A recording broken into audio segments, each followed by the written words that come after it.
हम सभी सफल होना चाहते हैं और सफलता का एक मार्ग उन आदतों की पहचान करना है जो हमारी यात्रा में हमारी सहायता कर सकती हैं। मैं स्टीफन कोवे की सबसे ज्यादा बिकने वाली किताब the 7 habits of highly effective people को पढ़कर उस रास्ते को शुरू करने की सलाह देता हूँ। सभी 432 पृष्ठों को पढ़ने का समय नहीं है। मैं समझ गया हम में से अधिकांश नहीं, इसलिए हमने आपके लिए पूरी किताब का सारांश हमने तैयार किया है। अत्यधिक प्रभावी लोगों की 7 आदतें स्टीफन आर कोवे द्वारा लिखित एक आत्म सुधार पुस्तक है। यह कोवे की मान्यता पर लिखा गया है कि जिस तरह से हम दुनिया को देखते हैं वह पूरी तरह से हमारी अपनी धारणाओं पर आधारित है। किसी स्थिति को बदलने के लिए हमें स्वयं को बदलना होगा और स्वयं को बदलने के लिए हमें अपनी धारणाओं को बदलने में सक्षम होना चाहिए।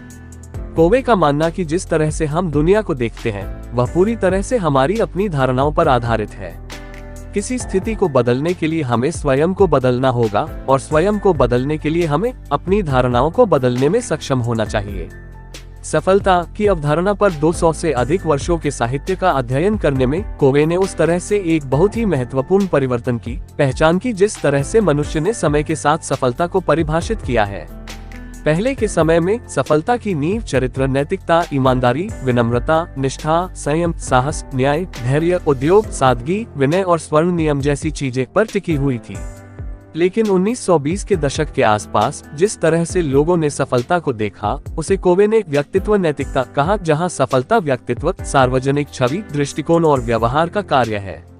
इन दिनों लोग त्वरित सुधार की तलाश करते हैं। वे एक सफल व्यक्ति, टीम या संगठन को देखते हैं और पूछते हैं, आप इसे कैसे करते हैं? मुझे अपनी तकनीकें सिखाएं। लेकिन ये शॉर्टकट जिन्हें हम देखते हैं समय और प्रयास को बचाने और फिर भी वांछित परिणाम प्राप्त करने की उम्मीद करते हैं, केवल बैंड एड्स हैं जो अल्पकालिक समाधान प्रदान करेंगे। वे अंतर्निहित स्थिति को संबोधित नहीं करते हैं। जिस तरह से हम समस्या को देखते हैं वह समस्या है, कोवे लिखते हैं। हमें अपने आप को प्रतिमान बदलाव से गुजरने देना चाहिए, अपने आप को मौलिक रूप से बदलने के लिए और न केवल सतह के स्तर पर अपने दृष्टिकोण और व्यवहार को बदलने के लिए, ताकि सही परिवर्तन प्राप्त किया जा सके। यहीं पर अत्यधिक प्रभावी लोगों की 7 आदतें काम आती हैं। पहली आदत, प्रोएक्टिव बनिए। सक्रियता के सिद्धांत का परीक्षण करने के लिए स्वयं को चुनौती दें। 1. प्रतिक्रियाशील भाषा को सक्रिय भाषा से बदलना प्रारंभ करें। प्रतिक्रियाशील, वह मुझे इतना पागल बना देता है। सक्रिय, मैं अपनी भावनाओं को नियंत्रित करता हूँ। 2. प्रतिक्रियाशील कार्यों को सक्रिय कार्यों में बदलें।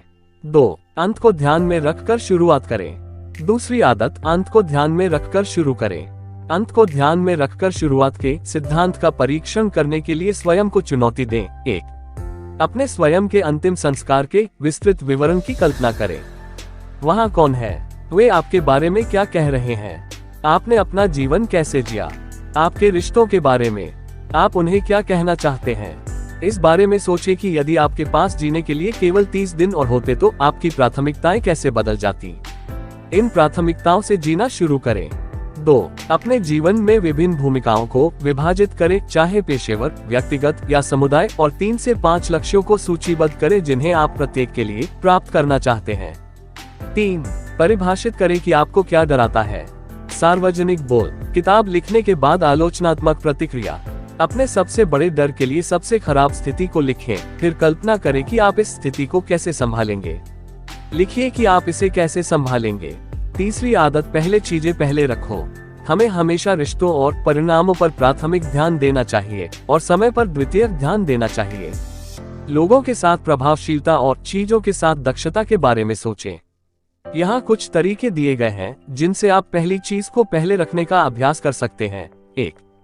चतुर्थांश 2 गतिविधि की पहचान करें जिसकी आप उपेक्षा कर रहे हैं। इसे लिखें और इसे लागू करने के लिए प्रतिबद्ध हों। 2. प्राथमिकता देना शुरू करने के लिए अपना खुद का समय प्रबंधन मैट्रिक्स बनाएं। 3. अनुमान लगाएं कि आप प्रत्येक चतुर्थांश में कितना समय व्यतीत करते हैं। फिर 3 दिनों में अपना समय लॉक करें। आपका अनुमान कितना सही था? आपने चतुर्थांश 2 सबसे महत्वपूर्ण चतुर्थांश में कितना समय बिताया? चौथी आदत, विन विन सोचो।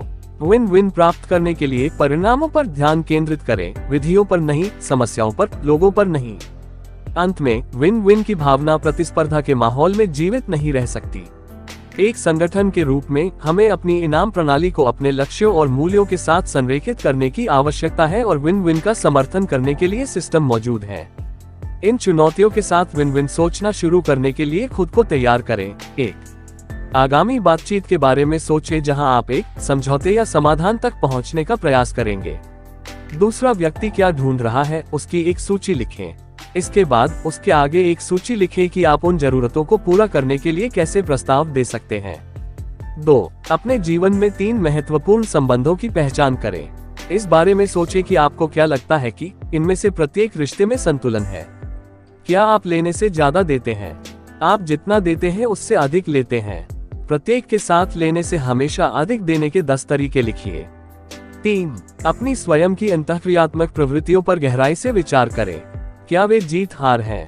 यह दूसरों के साथ आपकी बातचीत को कैसे प्रभावित करता है? क्या आप उस दृष्टिकोण के स्रोत की पहचान कर सकते हैं? निर्धारित करें कि यह दृष्टिकोण आपके रिश्तों में आपकी अच्छी सेवा करता है या नहीं।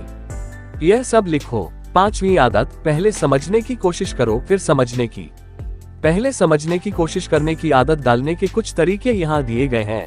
1 अगली बार जब आप 2 लोगों को बातचीत करते हुए देखें तो अपने कानों को ढांक लें और देखें ऐसी कौन सी भावनाएं संप्रेषित की जा रही हैं जो अकेले शब्दों के माध्यम से नहीं आ सकती हैं।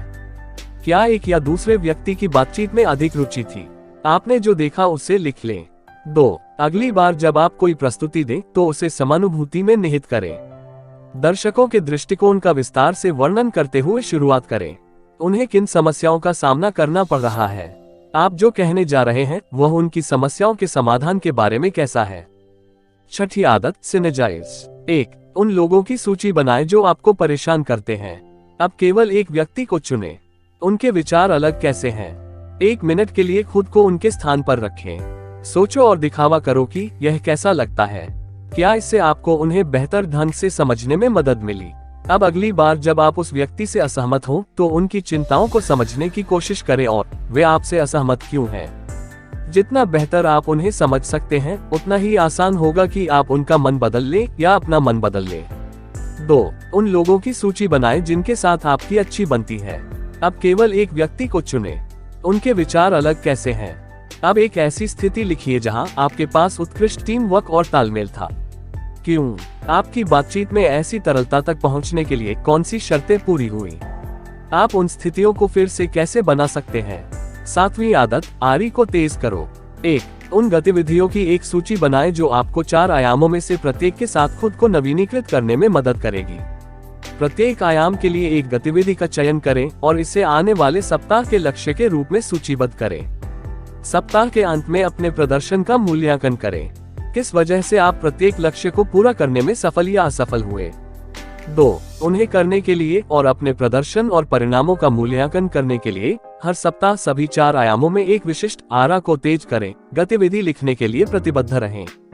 अगर आप ऐसे प्रेरक विचार या कहानी सुनना चाहते हैं तो कृपया हमारे क्रांतिकारी चैनल को सब्सक्राइब करें। हमें सुनने के लिए आपका बहुत बहुत धन्यवाद।